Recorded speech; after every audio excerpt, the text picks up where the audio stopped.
ಉತ್ತರ ಭಾರತಕ್ಕೆ ಸೀಮಿತವಾಗಿದ್ದ ನೇಪಾಳಿ ಕಳ್ಳರ ಹಾವಳಿ ಬೆಂಗಳೂರಿನಲ್ಲಿ ಹೆಚ್ಚುತ್ತಿದೆ. ಮನೆಗೆಲಸದ ನೆಪದಲ್ಲಿ ಶ್ರೀಮಂತರ ಮನೆ ಸೇರೋ ನೇಪಾಳಿ ದಂಪತಿಗಳು ಮನೆಯವರು ಹೊರಗೆ ಹೋದ ಬಳಿಕ ಉಂಡ ಮನೆಗೆ ಕನ್ನ ಹಾಕಿ ಎಸ್ಕೇಪ್ ಆಗ್ತಿದ್ದಾರೆ. ಇದೇ ರೀತಿಯ ಮತ್ತೊಂದು ಕಳ್ಳತನ ಬೆಂಗಳೂರಿನಲ್ಲಿ ನಡೆದಿದ್ದು, ಯಮಲೂರಿನಲ್ಲಿ ರಿಯಲ್ ಎಸ್ಟೇಟ್ ಉದ್ಯಮಿಯ ಮನೆಗೆ ಕನ್ನ ಹಾಕಲಾಗಿದೆ. ಅದರ ಕಂಪ್ಲೀಟ್ ರಿಪೋರ್ಟ್ ಇಲ್ಲಿದೆ ನೋಡಿ.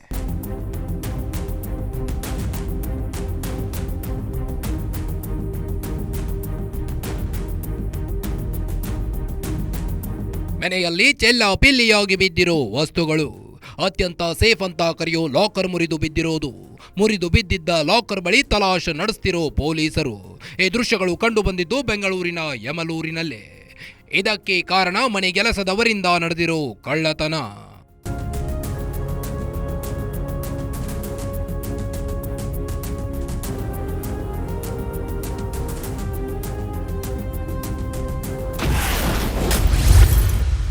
ಫೇಸ್ಬುಕ್ ಪೋಸ್ಟ್ ನೋಡಿ ಕೆಲಸಕ್ಕೆ ಬಂದ ಕಳ್ಳರು. ಮನೆಗೆಲಸದ ನೆಪದಲ್ಲಿ ಬಂದಿದ್ದ ನೇಪಾಳಿ ದಂಪತಿ. ಬೆಂಗಳೂರಿನ ಯಮಲೂರಿನಲ್ಲಿರೋ ಈ ಭವ್ಯ ಬಂಗಲೆ ಕರ್ಣ ಗ್ರೂಪ್ನ ಉದ್ಯಮಿ ಶಿವಕುಮಾರ್ ಅನ್ನೋರಿಗೆ ಸೇರಿದ್ದು.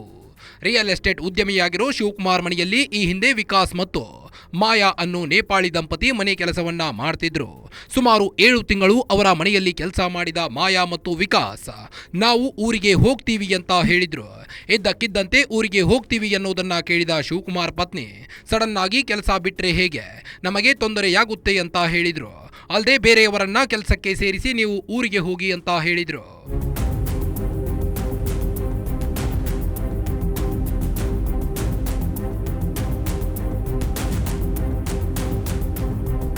ಯಾವಾಗ ಮನೆಯೊಡತಿ ಬೇರೆಯವರನ್ನ ಕೆಲಸಕ್ಕೆ ಸೇರಿಸಿ ನೀವು ಊರಿಗೆ ಹೋಗಿ ಅಂತ ಹೇಳಿದ್ರು, ವಿಕಾಸ್ ಮತ್ತು ಮಾಯಾ ಫೇಸ್ಬುಕ್ನಲ್ಲಿ ಮನೆಗೆಲಸದವರು ಬೇಕಾಗಿದ್ದಾರೆ ಅಂತ ಪೋಸ್ಟ್ ಮಾಡಿದ್ರು. ಯಾವಾಗ ವಿಕಾಸ್ ಮತ್ತು ಮಾಯಾ ಈ ರೀತಿಯ ಪೋಸ್ಟ್ ಮಾಡಿದ್ರು, ಆ ಪೋಸ್ಟ್ ನೋಡಿದ ಮತ್ತೊಂದು ದಂಪತಿ ಮನೆಗೆಲಸ ಹುಡುಕಿಕೊಂಡು ಬಂದಿದ್ರು. ಅವರೇ ನೋಡಿ ಇವರು. ಹೆಸರು ದಿನೇಶ್ ಮತ್ತು ಕಮಲಾ ಅಂತ. ಯಾವಾಗ ದಿನೇಶ್ ಮತ್ತು ಕಮಲಾ ಮನೆಗೆಲಸಕ್ಕೆ ಬಂದ್ರು, ಶಿವಕುಮಾರ್ ಕುಟುಂಬಸ್ಥರು ಅವರಿಗೆ ಕೆಲಸ ಕೊಟ್ಟಿದ್ರು. 7 ತಿಂಗಳಿಂದ ವಿಕಾಸ್ ಮಾಯಾ ಅಂತ ನೇಪಾಳದವ್ರನ್ನ ಅಪಾಯಿಂಟ್ ಮಾಡ್ಕೊಂಡಿದ್ವಿ. ಅವ್ರದ್ದು ಆಧಾರ್ ಕಾರ್ಡು ಎಲ್ಲ ಸಿಕ್ಕಿತ್ತು, ಬ್ಯಾಂಕ್ ಅಕೌಂಟ್ ಎಲ್ಲ ಇಟ್ಕೊಂಡಿದ್ದಾಗ ಸಡನ್ನಾಗಿ ನಮ್ಮದು ರಿನೋವೇಷನ್ ನಡೀತಾ ಇತ್ತು ಮನೆ. ಅವಾಗೆಲ್ಲ ನೋಡ್ಕೊಂಡಿದ್ದಾರೆ ಅವರು, ಏನೇನು ನಡೀತಾ ಇದೆ, ಏನೇನು ಹೋಗ್ತಾ ಐತೆ ಅಂತ. ಈ ಲಾಸ್ಟ್ 3 months ಹಿಂದೆ ಪೂಜೆ ಪುರಸ್ಕಾರ ಎಲ್ಲ ಮಾಡಿಕೊಂಡು ನಾವು ಬೇರೆ ಮಗಳ ಮನೆಯಿಂದ ಇಲ್ಲಿಗೆ ಶಿಫ್ಟ್ ಆದ್ರಿ. ರಿನೋವೇಷನ್ಗೋಸ್ಕರ ಅಲ್ಲಿ ಹೋಗಿದ್ವಿ. ಆಮೇಲೆ ಶಿಫ್ಟ್ ಆದಮೇಲೆ ಅವಾಗ ಕೂಡ 2 ತಿಂಗಳು ನಮ್ಮ ಹತ್ರ ಸಂಬಳ ತೊಗೊಂಡಿದ್ದಾರೆ ಅವರು.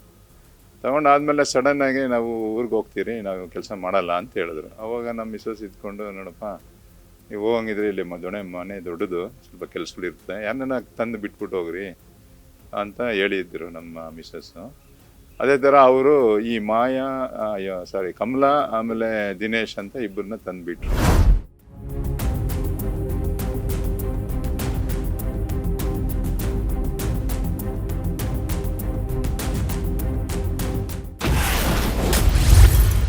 ಆಧಾರ್ ಬ್ಯಾಂಕ್ ಅಕೌಂಟ್ ಕೊಡಲು ಹಿಂದೇಟು.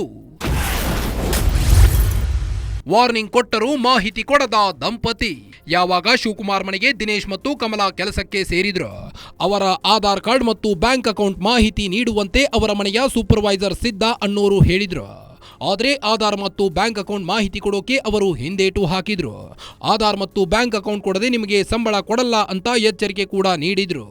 ಆದರೆ ಅವರು ಮಾತ್ರ ಇವತ್ತು ಕೊಡ್ತೀವಿ ನಾಳೆ ಕೊಡ್ತೀವಿ ಅಂತ ಹೇಳಿಕೊಂಡು ಕಾಲ ಕಳೆಯುತ್ತಿದ್ರು ಅಂತ ಮನೆ ಮಾಲೀಕ ಶಿವಕುಮಾರ್ ಮಾಹಿತಿ ನೀಡಿದ್ದಾರೆ. ಮನೆ ಸೂಪರ್ವೈಸರು ಸಿದ್ಧ ಅಂತ ಇದ್ದಾನೆ. ಅವನು 17-18 ವರ್ಷದಿಂದ ಇದ್ದಾನೆ. ಈ ಮನೆ ಹಾಗೂ ಒಬ್ಬಳೆಲ್ಲ ಅವನೇ ನೋಡ್ಕೊಂಡು ಕೆಲಸಗಳ ಬಗ್ಗೆ. ಅವನು ಫಸ್ಟ್ ಬಂದು ಮಾಹಿತಿ, ನಮಗೆ ನಿಮ್ಮ ಆಧಾರ್ ಕಾರ್ಡು ಬ್ಯಾಂಕ್ ಅಕೌಂಟ್ ಎಲ್ಲ ಬೇಕು, ಇಲ್ಲಾಂದ್ರೆ ನಿಮಗೆ ಪೇಮೆಂಟ್ ಸಿಗಲ್ಲ ಅಂತ ಹೇಳಿದ್ರು ಕೂಡ ಅವರು ಇವತ್ತು ಬರುತ್ತೆ ನಾಳೆ ಬರುತ್ತೆ, ಅಲ್ಲಿನ ಒಂದು ಸ್ವಲ್ಪ ಹಳೆ ಜಾಗದಲ್ಲಿ ಇರೋದಕ್ಕೆ ದುಡ್ಡೆಲ್ಲ ಕಟ್ಟಬೇಕು, ಕಟ್ಬಿಟ್ಟು ಮೇಲೆ ಕೊಡಿಸ್ತೀನಿ ಅಂತ ಹೇಳ್ಕೊಂಡೇ ಬಂದರು. ಆದರೂ ನಾವು ಆಫೀಸಲ್ಲಿ ಇನ್ನೊಂದು 5-6 ದಿವಸ ಇದ್ದಿದ್ರೆ ನಮ್ಗೆ ಆಧಾರ್ ಕಾರ್ಡು ಬ್ಯಾಂಕ್ ಅಕೌಂಟ್ ಇಲ್ಲ ಅಂದರೆ ಪೇಮೆಂಟ್ ಕೊಡಲ್ಲ.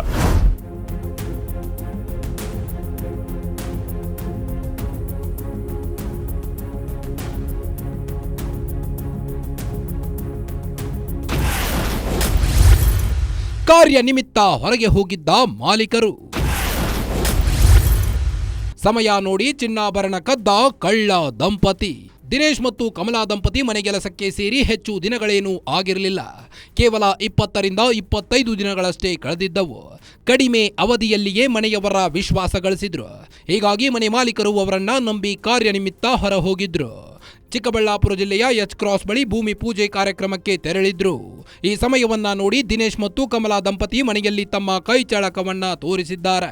ಮನೆಯಲ್ಲಿದ್ದ 11 ಕೆಜಿಗೂ ಹೆಚ್ಚು ಚಿನ್ನ, ವಜ್ರಾಭರಣಗಳು, ಬೆಳ್ಳಿ ವಸ್ತುಗಳು, ಸುಮಾರು 11 ಲಕ್ಷ ರೂಪಾಯಿ ನಗದು ಸೇರಿ ಸುಮಾರು 18 ಕೋಟಿ ರೂಪಾಯಿ ಚಿನ್ನಾಭರಣಗಳನ್ನ ಕದ್ದು ಪರಾರಿಯಾಗಿದ್ದಾರೆ. ಸರ್, ಇದು 25th ಸಂಡೇ ಬೆಳಿಗ್ಗೆ ನಮ್ಮ ತಾಯಿ, ನಮ್ಮ ತಮ್ಮ ವೈಫು ಎಲ್ಲರೂ ನಮ್ಮದೊಂದು ಭೂಮಿ ಪೂಜೆ ಇತ್ತು ಅಂತ ಹೆಚ್ ಕ್ರಾಸ್ ಹತ್ರ ಎಲ್ಲರೂ ಹೋಗಿದ್ರಿ. ಸೊ ಆ ಟೈಮಲ್ಲಿ ಒಂದು ಪೂಜೆ ಆಗುತ್ತೆ. ಪೂಜೆ ಆಗಿ ನಾವು ಊಟಕ್ಕೆ ಇನ್ನೇನು ಕುತ್ಕೋತೀರಿ, ನಮ್ಮ ತಾಯಿಗೆ ಫೋನ್ ಬರುತ್ತೆ, ಈ ಥರ ಹಿಂಗೆ ಕಳ್ತನ ಆಗಿದೆ.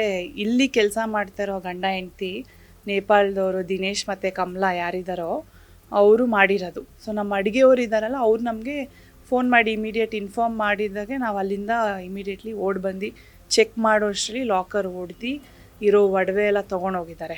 ಇದೆ ನಮ್ಮ ಹತ್ರ ಅಪ್ ಟು ಒಂದು ಮೇನ್ ಸ್ವಿಚ್ ಹೋಗಿ ಆಫ್ ಮಾಡೋ ಗಂಟ ಅವ್ರು ಏನೇನು ಕೆಲಸ ಮಾಡ್ತಿದ್ರು, ಇದು ಮನೆ ಕೆಲಸ ಏನು ಮಾಡ್ತಿದ್ರು, ಅವ್ರದ್ದು ಫೇಸ್ ಆಗಲಿ, ಅವ್ರು ಮಾಡ್ತಾಯಿದ್ದ ಕೆಲಸ ಎಲ್ಲ ನಮ್ಮ ಹತ್ರ CCTV ರೆಕಾರ್ಡ್ ಆಗಿದೆ. ಬಟ್ ಅವರು ಏನು ಮಾಡಿದ್ದಾರೆ ಅಂದರೆ UPS ಆಫ್ ಮಾಡಿದ್ದಾರೆ, ಮೇನ್ ಸ್ವಿಚ್ ಕರೆಂಟ್ ಆಫ್ ಮಾಡಿದ್ದಾರೆ, ವೈಫೈ ರೂಟರ್ ವೈರ್ ಎಳ್ದು ಬಿಸಾಕಿದ್ದಾರೆ. ಸೊ ಎವ್ರಿಥಿಂಗ್ ಪ್ಲಾನ್ ಮಾಡಿದ್ದಾರೆ. ಸೊ ಆಲ್ಮೋಸ್ಟ್ 11.5 kg ಗೋಲ್ಡು ಮತ್ತು ಡೈಮಂಡ್ ಸೆಟ್ಟು, ಸ್ವಲ್ಪ ಸಿಲ್ವರು ಸ್ವಲ್ಪ ಎತ್ಕೊಂಡಿದ್ದಾರೆ, ಜಾಸ್ತಿ ಸಿಲ್ವರ್ ಬಿಟ್ಬಿಟ್ಟು ಹೋಗಿದ್ದಾರೆ. ಬಟ್ ಗೋಲ್ಡ್ ಮಾತ್ರ ಒಂದು ಬಿಟ್ಟಿಲ್ಲ, ಡೈಮಂಡದು ಒಂದು ಬಿಟ್ಟಿಲ್ಲ, ಎಲ್ಲ ತೊಗೊಂಡೋಗಿದ್ದಾರೆ. 11.5 kg plus around 11 lakhs cash. ಮತ್ತು ನನ್ನ ತಮ್ಮ ಅವ್ರ ವೈಫ್ಗೆ ಐಫೋನ್ ಗಿಫ್ಟ್ ಕೊಡಬೇಕು ಅಂತ ತರಿಸಿದ, ಅದನ್ನೂ ಎತ್ಕೊಂಡು ಹೋಗಿದ್ದಾರೆ.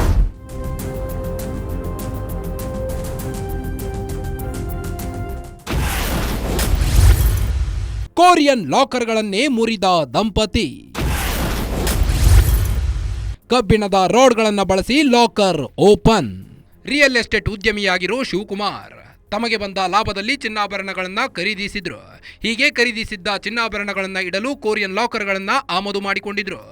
ಭಾರತದ ಲಾಕರ್ಗಳನ್ನ ಮುರಿಯೋ ಭಯದಲ್ಲೇ ಹೈ ಸೆಕ್ಯೂರಿಟಿ ಕೊರಿಯನ್ ಲಾಕರ್ಗಳನ್ನ ತರಿಸಿದ್ರು. ಎಂತಹ ಕೊರಿಯನ್ ಲಾಕರ್ಗಳನ್ನೇ ಮುರಿದು ಕಳ್ಳ ದಂಪತಿ ತಮ್ಮ ಕೈಚಳಕವನ್ನ ಮೆರೆದಿದ್ದಾರೆ. ಹಾಗಿದ್ರೆ ಏನಿದು ಕೊರಿಯನ್ ಲಾಕರ್? ಅದನ್ನ ಹೇಗೆ ಓಪನ್ ಮಾಡಿದ್ರು ಅಂತ ನಮ್ಮ ಪ್ರತಿನಿಧಿ ಡೀಟೇಲ್ ಆಗಿ ತೋರಿಸ್ತಿದ್ದಾರೆ ನೋಡಿ. ನೀವು ನೋಡ್ತಾ ಹೋಗ್ಬೋದು. ಏನು ಈ ಒಂದು ಲಾಕರ್ನ ನೋಡ್ತಾ ಇದ್ದೀರಾ, ಇದು ಕೊರಿಯನ್ ಮೇಡ್ ಲಾಕರ್ ಅಂತಾನೆ ಹೇಳ್ಬೋದು. ಯಾಕಂದ್ರೆ ಕೊರಿಯಾ ಅಂತ ಅಂದ್ರೆ ಸಾಕಷ್ಟು ಟೆಕ್ನಾಲಜಿಗೆ ಫೇಮಸ್ ಆಗಿದೆ. ಈ ಒಂದು ಹಿನ್ನೆಲೆಯಲ್ಲಿ ಕೊರಿಯಾದಿಂದ ಇಂಪೋರ್ಟ್ ಮಾಡಿಕೊಂಡು ಇದೇ ಒಂದು ಲಾಕರ್ನ ಗ್ರೌಂಡ್ ಫ್ಲೋರ್ನಲ್ಲಿ ಇಟ್ಟು ಇದರಲ್ಲಿ ಸುಮಾರು 11 kg ಚಿನ್ನಾಭರಣ ಸೇರಿದಂತೆ ಸಾಕಷ್ಟು ರೀತಿಯ ಹಣವನ್ನು ಇಟ್ಟಿದ್ರು. ನಿಮಗೆ ಈ ಒಂದು ಲಾಕರ್ನ ಸಿಸ್ಟಮ್ ಬಗ್ಗೆ ನಾನು ಎಕ್ಸ್ಪ್ಲೇನ್ ಮಾಡ್ತಾ ಹೋಗ್ತೀನಿ. ನೋಡಿ, ಒಳಗಡೆ ನೀವು ನೋಡ್ತಾ ಹೋಗ್ಬೋದು.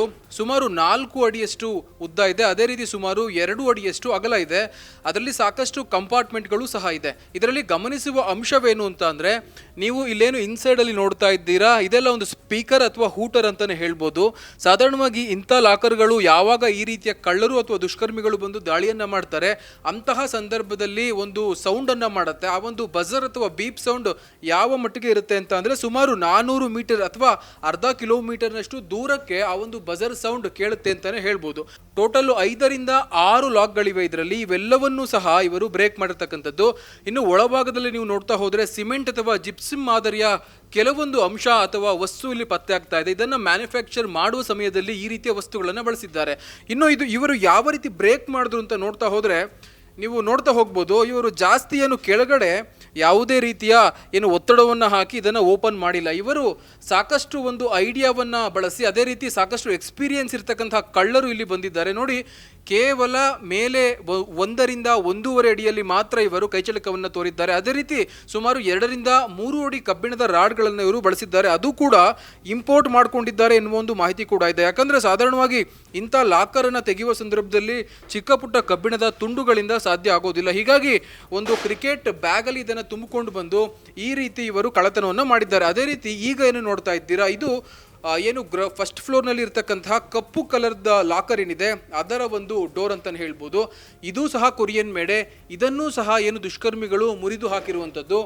ನೋಡಿ, ಇಲ್ಲಿ ನೋಡ್ಬೋದು, ಇಲ್ಲೊಂದು ಲಾಕರ್ ಇದೆ, ಇಲ್ಲೊಂದು ಈ ಒಂದು ಏನು ವಸ್ತು ಇದೆ ಇದು ಲಾಕ್ ಆಗುತ್ತೆ. ಅದೇ ರೀತಿ ಇಲ್ಲಿ ಒಂದು 1 2 3 4 ಟೋಟಲ್ 5 ಲಾಕ್ ಸಿಸ್ಟಮ್ ಇದೆ. ಇದೆಲ್ಲವನ್ನೂ ಸಹ ಇವರು ಬ್ರೇಕ್ ಮಾಡಿದ್ದಾರೆ.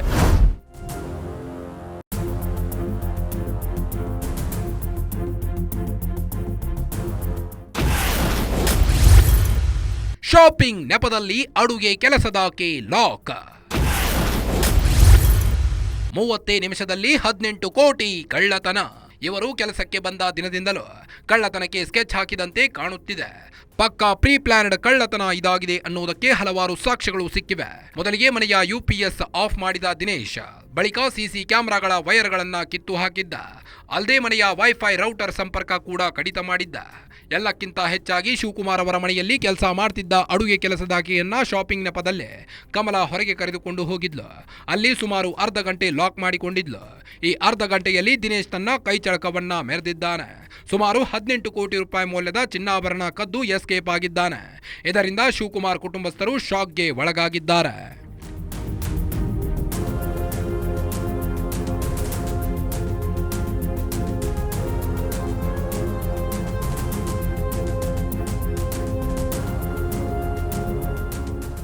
ಬೆಂಗಳೂರಿನ ಯಮಲೂರಿನಲ್ಲಿ ನೇಪಾಳಿ ಕಳ್ಳರು ಕೈಚಳಕ ತೋರಿಸಿದ್ದಾರೆ. ಈ ಕುರಿತು ಮಾರತ್ಹಳ್ಳಿ ಠಾಣೆಯಲ್ಲಿ ದೂರು ದಾಖಲಾಗಿದೆ. ಪೊಲೀಸರಿಗೆ ಈ ಪ್ರಕರಣ ದೊಡ್ಡ ಸವಾಲಾಗಿದ್ದು ನೇಪಾಳಿ ದಂಪತಿಯ ಬಂಧನಕ್ಕೆ ಬಲೆ ಬೀಸಿದ್ದಾರೆ.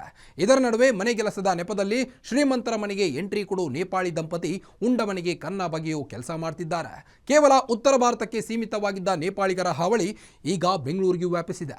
ಹೀಗಾಗಿ ಮನೆಗೆಲಸದವರನ್ನ ನೇಮಿಸಿಕೊಳ್ಳುವ ಮೊದಲು ಅವರ ಕುರಿತು ಕಂಪ್ಲೀಟ್ ಮಾಹಿತಿ ಪಡೆದುಕೊಳ್ಳಿ ಅನ್ನೋದು ನಮ್ಮ ಆಶಯವಾಗಿದೆ. ಇದಾಗಿತ್ತು ಈ ಹೊತ್ತಿನ ವಿಶೇಷ. ನೋಡ್ತಾ ಇರಿ ಗ್ಯಾರಂಟಿ ನ್ಯೂಸ್, ಸುದ್ದಿ ಖಚಿತ, ನ್ಯಾಯ ನಿಶ್ಚಿತ.